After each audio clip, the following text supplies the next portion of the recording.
Molta gent diu que jo dic que vaig néixer damunt d'un cavall, perquè ja quan tenia un any així, ma mare ja em portava davant. O sigui, em portava davant a la muntura, la sella.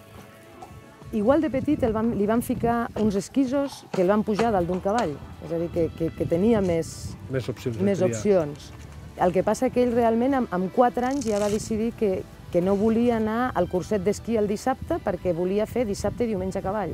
O sigui que des de molt petit ell ho ha triat així. I després a l'escola també fan bàsquet, fan futbol i ell no vol apuntar-se a cap altre esport perquè s'ha de dedicar exclusivament al cavall. Ho té molt clar des de petit. És el seu gran amic.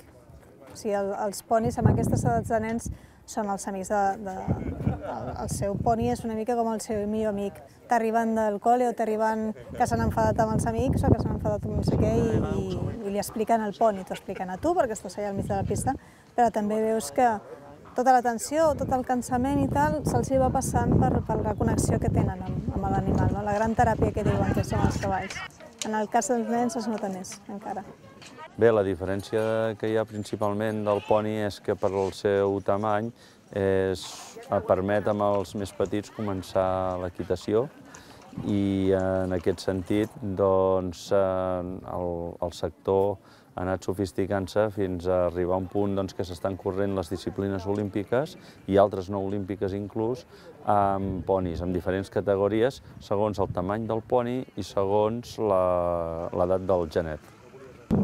Hi ha el Shetland, que és per als nens petits, el poni A, que és per als nens de 8 anys, el B per 10-11 i el C, que és a partir de 13 cap a 16, i el D, que és per 15 i 16. A les 5 de la tarda surto del col·le, a les 5 i mitja estic aquí, de 5 i mitja fins a les 9 de la nit segueixo aquí, a les 9 de la nit arribo a casa, faig els deures i estudio. Som els mànagers, els Mossos, ho fem tot. Home, ells necessiten suport perquè són nens i encara que sigui, quan és cavall encara és més complicat, però a nivell de poni tenen també una fortalesa que realment necessiten que els pares els ajudin. A vegades, quan són més petits, ni tan sols arriben a poder posar la cadira a sobre del poni, és més alt que ells. Llavors, els ajudes a lo que és la preparació. També sempre vas just de temps, han d'anar a mirar pista, han d'escalfar, és a dir, que els hi va molt bé el tema del suport, una mica de mosso de quadre, per dir-ho d'alguna manera, que hi ha molts genets que ho tenen i els pares et toca una mica això. Genet professional, típica. És la seva il·lusió des de fa anys que diu que ell vol ser genet professional. Veurem on arribes. No sabem si tampoc es pot menjar d'això. Però el primer, ara, de moment, són els estudis.